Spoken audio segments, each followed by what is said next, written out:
Hello friends, मैं नीता भास्कर आप सभी लोगों का अपने यूट्यूब चैनल पर स्वागत करती हूँ। अपने छात्रों में सृजनात्मक भाव और ज्ञान का आनंद जगाना ही एक शिक्षक का सबसे महत्वपूर्ण गुण होता है। अल्बर्ट आइंस्टीन ने कहा है ये। फ्रेंड्स, मैं हिस्ट्री और पॉलिटी दोनों की वीडियो लगातार डाल रही हूँ और आप लोगों से आशा करती हूँ कि आप लोगों की वीडियो पसंद आता होगा। वीडियो पसंद आता है तो उसे लाइक करें, कमेंट करें, शेयर करें और सब्सक्राइब जरूर करें, जिससे कि जब भी मैं नई वीडियो डालूं आप तक नोटिफिकेशन तुरंत पहुंच जाए। और फ्रेंड्स, आज मैंने इंडियन पॉलिटी में केंद्र राज्य संबंधों के बारे में आज हम पढ़ेंगे इसमें। और मैंने ये टॉपिक लिया है केंद्र राज्य संबंध, और मैंने काफ़ी डिटेल में लिया है। और डिटेल में लेने का मेरा एक ही तात्पर्य होता है कि यह आप लोगों के लिए यूजीसी नेट में, पीजीटी में बहुत हेल्प करेगा। और बाकी टीजीटी वीजीटी के एग्जाम हैं और भी छोटे एग्जाम है, उसमें तो हेल्प करेगा ही करेगा। लेकिन आपके लिए यूजीसी नेट वगैरह में क्योंकि बहुत डिटेल में पूछते हैं, तो इससे आप लोगों का अच्छी तरीके से इसमें बेस तैयार हो जाएगा। तो आप लोगों को छोटे मोटे एग्जाम देने में दिक्कत नहीं आएगी। तो मेरा उद्देश्य यही है। तो चलिए फ्रेंड्स, और अपने टॉपिक पे आ जाते हैं और शुरू करते हैं।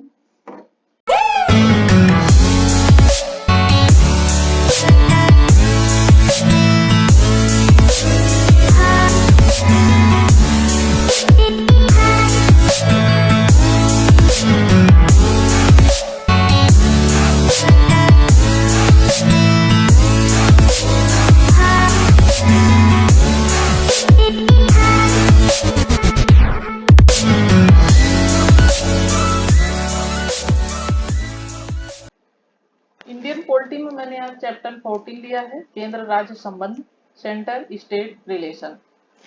भारत का संविधान अपने समस्त स्वरूप में संघीय है तथा समस्त शक्तियां विधायी, कार्यपालक और वित्तीय केंद्र एवं राज्यों के मध्य विभाजित हैं।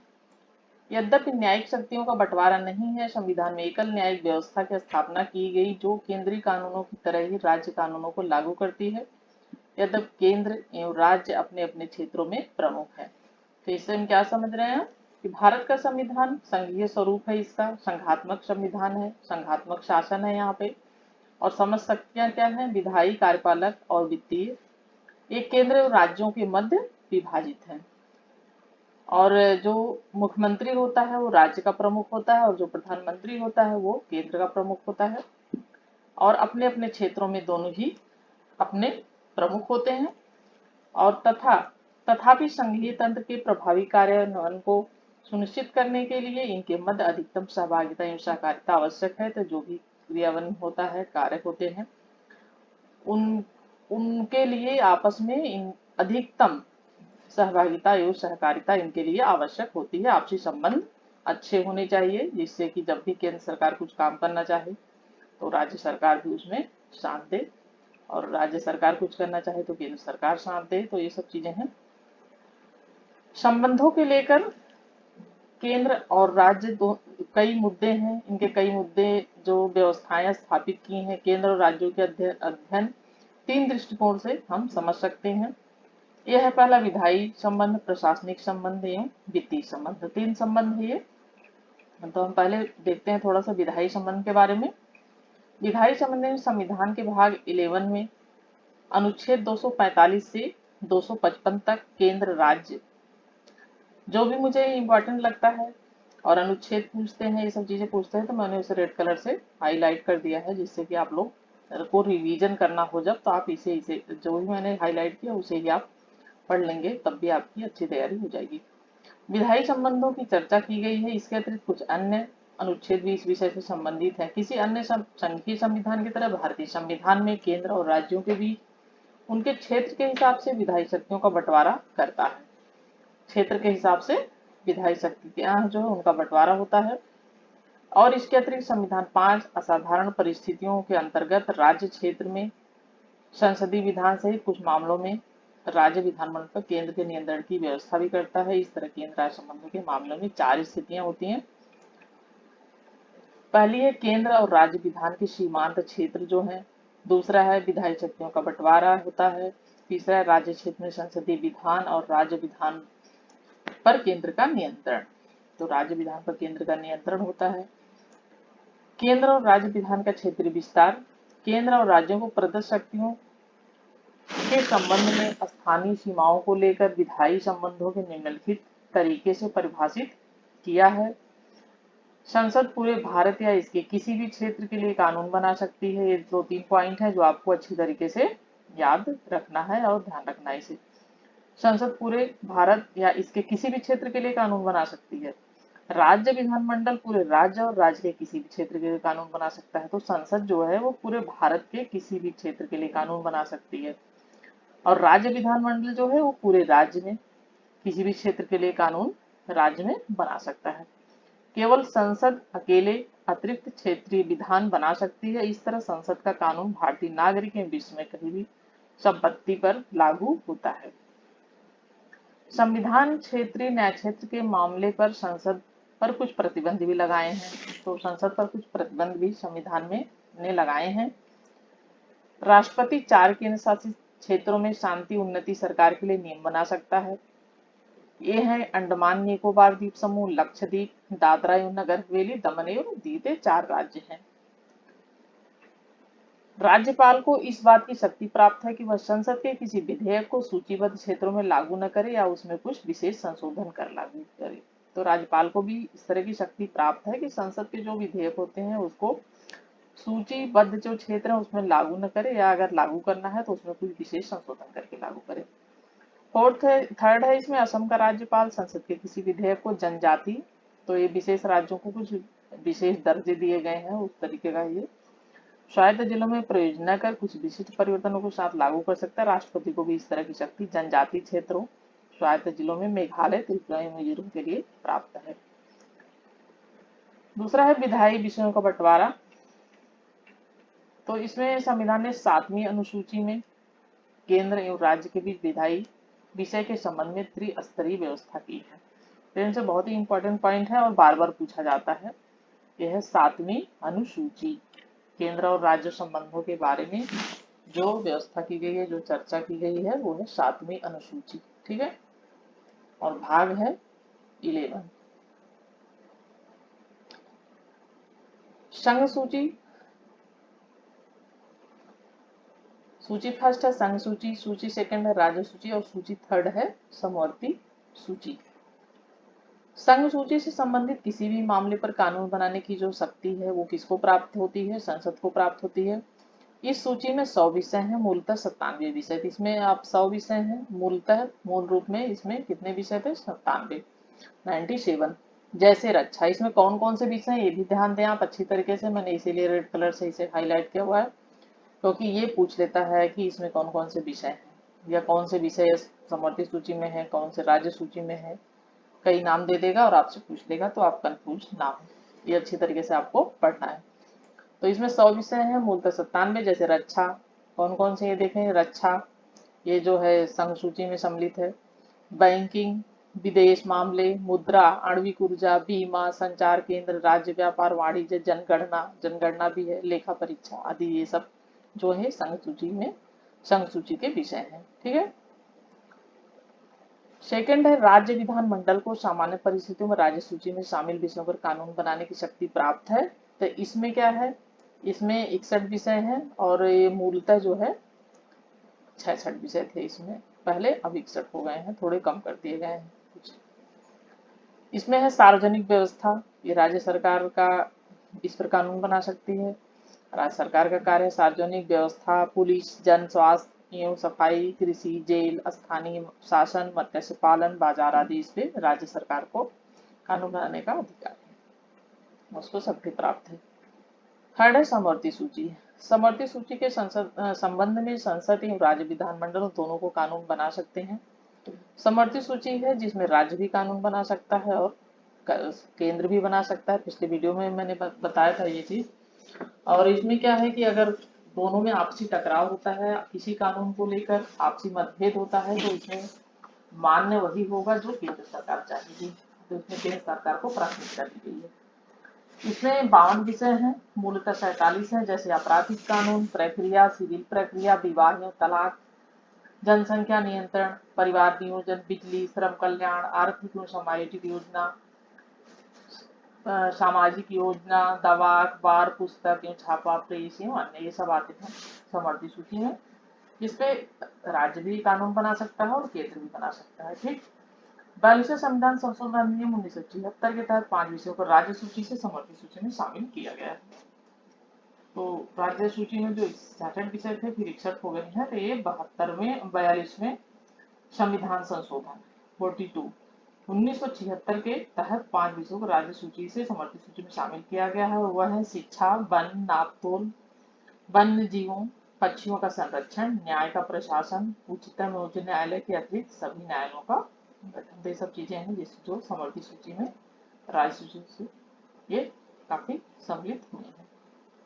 अवशिष्ट सूची से संबंधित विषय जो तीनों सूचियों में सम्मिलित नहीं होती। अवशिष्ट सूची वो है जो तीनों ही राज्य सूची और केंद्र जो है संघ सूची और ये समवर्ती सूची तीनों में सम्मिलित नहीं होते हैं, वो होते हैं अवशिष्ट सूची।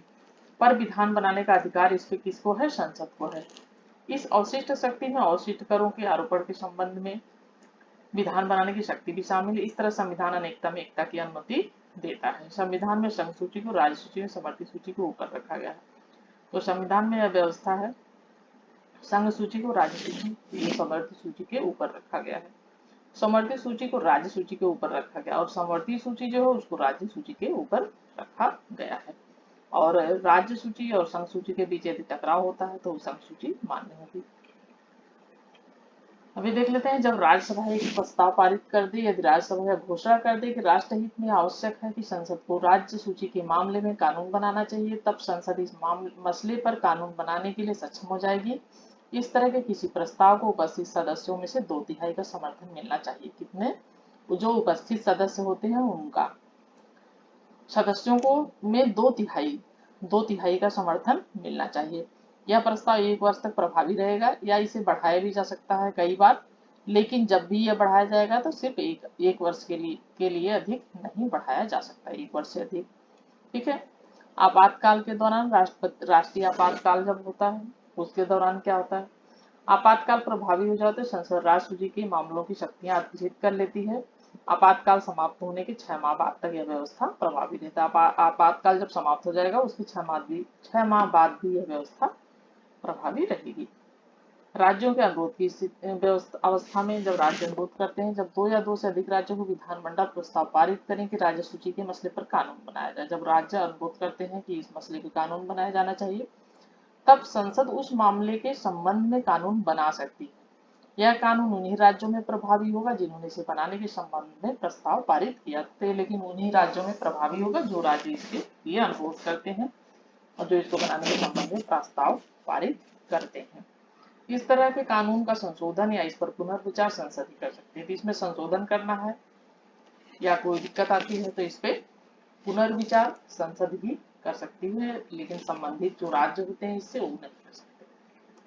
अंतर्राष्ट्रीय समझौतों को लागू करना, संसद राज्य सूची के किसी मामले में अंतर्राष्ट्रीय संधि या समझौते के लिए कानून बना सकती है। यह व्यवस्था केंद्र को अपने अंतर्राष्ट्रीय दायित्वों और प्रतिबद्धता को पूरा करने के लिए एगो बनाती है। राष्ट्रपति शासन के दौरान क्या होता है, जब राज्य में राष्ट्रपति शासन लागू हो तो संसद को संबंधित राज्य के लिए राज्य सूची पर कानून बनाने की शक्ति प्राप्त हो जाती है। एक मेन पॉइंट है, ध्यान रखने से कि जब राष्ट्रपति शासन लागू होता है तो संसद को संबंधित राज्य जो होते हैं, जिस राज्य में राष्ट्रपति शासन लागू हुआ है, उस राज्य सूची पर कानून बनाने की शक्ति किसको प्राप्त हो जाती है? वो संसद को प्राप्त हो जाती है। राष्ट्रपति शासन के उपरांत भी संसद द्वारा बनाया गया कानून प्रभावी रहता है। ठीक है। राज्य विधानमंडल पर केंद्र का नियंत्रण, राज्यपाल कुछ प्रकार के विधायकों को राष्ट्रपति की संस्तुति के लिए सुरक्षित रख सकता है। राष्ट्रपति को उन पर विशेष वीटो की शक्ति प्राप्त है। जो राज्यपाल होता है राज्य का, वो कुछ विधेयकों पर राष्ट्रपति की संस्तुति के लिए सुरक्षित रख सकता है। राष्ट्रपति को उन पर विशेष वीटो की शक्ति प्राप्त होती है। राज्य सूची से संबंधित कुछ मामलों पर विधेयक सिर्फ राष्ट्रपति की पूर्व सहमति पर ही लाया जा सकता है। उदाहरण के लिए व्यापार और वाणिज्य की सफलता पर प्रतिबंध लगाने संबंधी विधेयक राष्ट्रपति राज्य विधानमंडल द्वारा पारित धन या वित्त विधेयक को वित्तीय आपातकाल के दौरान सुरक्षित रखने का निर्देश दे सकता है। राष्ट्रपति संबंध संविधान के भाग 11 में अनुच्छेद 256 से 263 तक केंद्र और राज्य के बीच प्रशासनिक संबंधों की व्याख्या की गई है। तो प्रशासनिक संबंध में संविधान के भाग 11 में अनुच्छेद 256 से 263 तक केंद्र और राज्य के बीच संबंधों की व्याख्या की गई है। इसमें अखिल भारतीय सेवाएं इसमें है आईएएस, आईपीएस और आईएफएस शामिल हैं। इन सेवाओं के अधिकारी केंद्र और राज्यों के अंतर्गत उच्च पदों पर अपनी सेवाएं प्रदान करते हैं, परंतु इनकी नियुक्ति और प्रशिक्षण केंद्र द्वारा होती है। तो राज्यों के अंतर्गत अपनी सेवाएं प्रदान करते हैं, परंतु इनकी नियुक्ति होती है केंद्र सरकार के द्वारा और प्रशिक्षण भी केंद्र सरकार के द्वारा दिया जाता है। लोक सेवा आयोग होता है जो राज्य लोक सेवा आयोग के अध्यक्ष व सदस्यों की नियुक्ति यद्यपि राज्यपाल द्वारा होती है, लेकिन उन्हें सिर्फ राष्ट्रपति द्वारा हटाया जा सकता है। तो जो लोक सेवा आयोग होता है, राज्य लोक सेवा आयोग, उसके अध्यक्ष और सदस्य जो होते हैं उसकी नियुक्ति होती है किसके द्वारा? राज्यपाल के द्वारा। ये ध्यान रखें, पूछ सकता है एग्जाम में, तो आपको आंसर देना है कि राज्यपाल के द्वारा लोक सेवा आयोग की नियुक्ति या सदस्यों या अध्यक्ष की नियुक्ति कौन करता है। लेकिन उन्हें सिर्फ हटाया किसके द्वारा जाता है? राष्ट्रपति के द्वारा। यानी राज्यपाल उसे नियुक्ति तो करता है लेकिन हटा नहीं सकता, उसे हटाया राष्ट्रपति द्वारा जाता है। राज्यपाल के अनुरोध पर राष्ट्रपति की मंजूरी के बाद संघ लोक सेवा आयोग यूपीएससी राज्य की आवश्यकता अनुसार कार्य करता है। तो संघ लोक सेवा आयोग जो है वो राज्य की आवश्यकता अनुसार कार्य करता है। एकीकृत न्याय व्यवस्था, यद्यपि भारत में दोहरी राजनीतिक व्यवस्था अपनाई गई है तथापि न्याय के प्रशासन में द्वैध नीति नहीं है। दूसरी ओर संविधान ने एकीकृत न्याय व्यवस्था की स्थापना की है। इसमें उच्चतम न्यायालय सर्वोच्च स्तर पर, उच्च न्यायालय इसके नीचे है। यह एकल व्यवस्था केंद्र और राज्य दोनों के विधानों का अनुपालन सुनिश्चित करती है। ठीक है, एकीकृत जो न्याय व्यवस्था है। आपातकालीन अवधि के संबंध में राष्ट्रीय आपातकाल के समय अनुच्छेद 352 के अंतर्गत केंद्र को इस बात का अधिकार प्राप्त हो जाता है कि वह किसी भी विषय पर राज्य या राज्यों को निर्देशित कर सकता है। तो जो अनुच्छेद 352 है उसे बहुत ध्यान रखें आप अच्छी तरीके से, और ये आपातकाल से संबंधित है। अनुच्छेद 352 वह किसी भी विषय पर राज्य या राज्यों को निर्देशित कर सकता है। इस स्थिति में राज्य पूर्णतः केंद्र के नियंत्रण और अधीन इसके हो जाता है, यद्यपि उन्हें निलंबित नहीं किया जाता।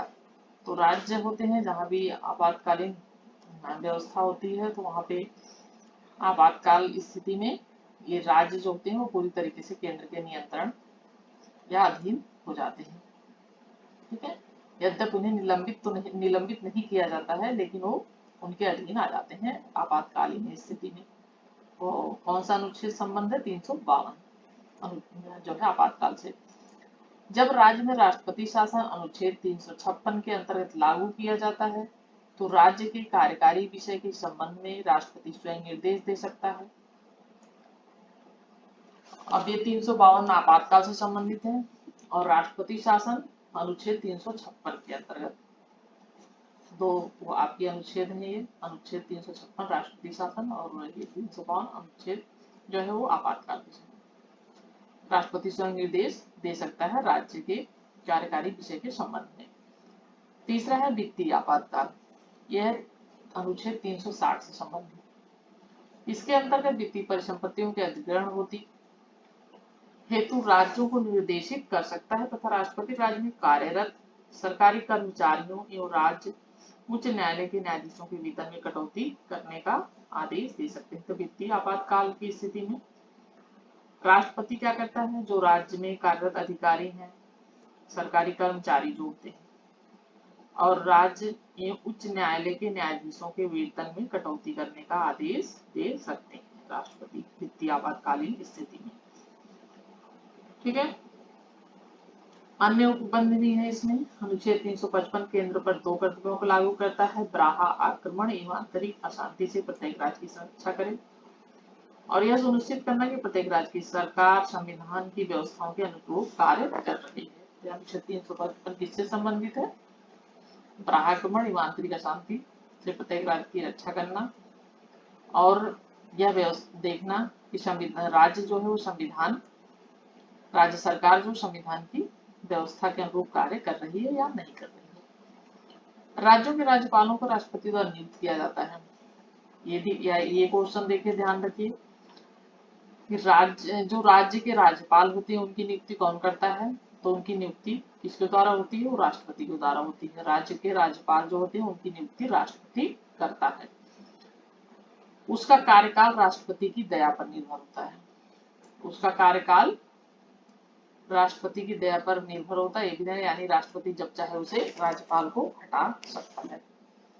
राज्य का संवैधानिक अध्यक्ष होने के अतिरिक्त राज्यपाल केंद्र के एजेंट के रूप में कार्य करता है। तो संवैधानिक अध्यक्ष होता है राज्य का, क्योंकि मुखिया मेन होता है, जो मुख्य होता है वो मुख्यमंत्री होता है। ये संवैधानिक अध्यक्ष होता है, जैसे कि राष्ट्रपति है संवैधानिक। उसी तरीके से भी होते हैं राज्यपाल भी, इसमें ये लेकिन राज्यपाल केंद्र के एजेंट के रूप में कार्य करता है। और एक किसकी दया पर निर्भर होता है उनका कार्यकाल, राष्ट्रपति की दया पर, और नियुक्ति भी राष्ट्रपति द्वारा होती है। वित्तीय संबंध संविधान के भाग 12 में अनुच्छेद 268 से 293 तक केंद्र राज्य वित्तीय संबंधों की चर्चा की गई है। कौन से अनुच्छेद में की गई है, 268 से लेकर 293 तक। और भाग कौन सा है, 12वां 12। तो इसे हम निम्नलिखित रूप से समझ सकते हैं। ठीक है।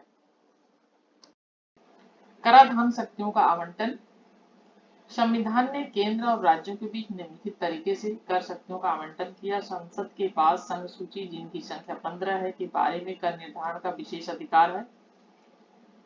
राज्य विधानमंडल के पास राज्य सूची जिनकी संख्या 20 है पर कर निर्धारण का विशेष अधिकार है। संसद और राज्य विधानमंडल दोनों को समर्थित सूची जो संख्या 3 में है पर कर निर्धारण का अधिकार है। कर निर्धारण की अवशेषी शक्ति संसद में निहित है। इस संबंध में संसद ने उपहार कर, समृद्धि व्यय कर आदि लगाए हैं। तो इसमें बहुत सारे उपहार हैं, कर हैं जो इसमें इनके पर कर लगाए गए हैं। प्रशासनिक सुधार आयोग केंद्र सरकार ने मोरारजी देसाई की अध्यक्षता में 1966 में प्रशासनिक सुधार आयोग ARC का गठन किया। इस आयोग की रिपोर्ट के अध्ययन के लिए MC सीतलवाड़ के अधीन एक दल का गठन किया और अंतिम रिपोर्ट 1969 को केंद्र सरकार को सौंपी गई। केंद्र राज्य संबंधों को सुधारने के लिए 22 सिफारिशें प्रस्तुत की। मुख्य सिफारिशें इस प्रकार है। केंद्र राज्य संबंधों के लिए प्रशासनिक सुधार आयोग हैं जो एक दो मैंने लिए हैं, जो एग्जाम में पूछने के चांसेस रहते हैं, पूछता भी है। संविधान के अनुच्छेद 263 के तहत एक अंतर्राज्यीय परिषद का गठन किया जाए। राज्यपाल के रूप में गैर दलीय ऐसे व्यक्ति को नियुक्त किया जाए जिसका सार्वजनिक जीवन व प्रशासन में लंबा अनुभव हो। राज्य के लिए अधिकतम शक्तियों का प्रत्यायोजन, राज्यों को ज्यादा वित्तीय संसाधन स्थानांतरित कराया जाए ताकि उनकी केंद्र पर निर्भरता कम रहे, जिससे कि वो केंद्र पर निर्भर कम रहे। उनके अनुरोध पर ही राज्य में केंद्रीय सशस्त्र बलों की तैनाती हो। तो राज्य जब अनुरोध करे तब राज्य में केंद्रीय सशस्त्र बलों की तैनाती हो आदि, इन सब विषयों पे केंद्र राज्य संबंधों के बारे में सुधार के लिए आयोग बने। सरकारी आयोग ये बहुत बार पूछता है कि सरकारी आयोग किससे संबंधित है, और ये केंद्र राज्य से संबंधित है। तो ये क्वेश्चन कई बार मैंने देखा है, कई एग्जाम में पूछा गया है। केंद्र सरकार ने उच्चतम न्यायालय के सेवानिवृत्त न्यायाधीश RS सरकारिया की अध्यक्षता में केंद्र राज्य संबंधों पर एक 3 सदस्यीय आयोग का गठन किया। आयोग से कहा गया कि वह केंद्र और सरकार के बीच सभी व्यवस्थाओं व कार्य पद्धतियों का परीक्षण करे और इस संबंध में उचित परिवर्तन व प्रमाणिक सिफारिशें प्रदान करे। इसे अपने काम को पूरा करने के लिए 1 वर्ष का समय दिया गया तथा इसका कार्यकाल 4 बार बढ़ाना पड़ा। अंतिम रिपोर्ट 1987 में पेश की गई। इसका सार आधिकारिक तौर पर जनवरी 1988 में जारी किया गया। और एक दूसरा है, कई और आयोग भी थे लेकिन मैंने 2 ही लिया है इसमें, एक सरकारी आयोग और एक पूंछी आयोग। सरकारी आयोग के बारे में बहुत बार पूछ चुका है तो इसे ध्यान रखें। अप्रैल 2007 में केंद्र सरकार ने केंद्र राज्य संबंधों की समीक्षा के लिए उच्चतम न्यायालय के भूतपूर्व मुख्य न्यायाधीश मदन मोहन पुंछी की अध्यक्षता में एक आयोग का गठन किया। इस आयोग का गठन इसलिए किया गया 2 दशक पहले गठित सरकारी आयोग के बाद बदलते राजनीतिक एवं आर्थिक परिदृश्य के कारण काफी परिवर्तन हो चुके थे, अतः नई परिस्थिति केंद्र राज्य संबंधों का आकलन किया जाना आवश्यक है। तो फ्रेंड्स आज ये मैंने कंप्लीट करा दिया है केंद्र राज्य संबंध। अगले उसमें वीडियो में मैं नेक्स्ट टॉपिक पे हम चर्चा करेंगे और नेक्स्ट टॉपिक पढ़ेंगे। तो थैंक यू फ्रेंड्स।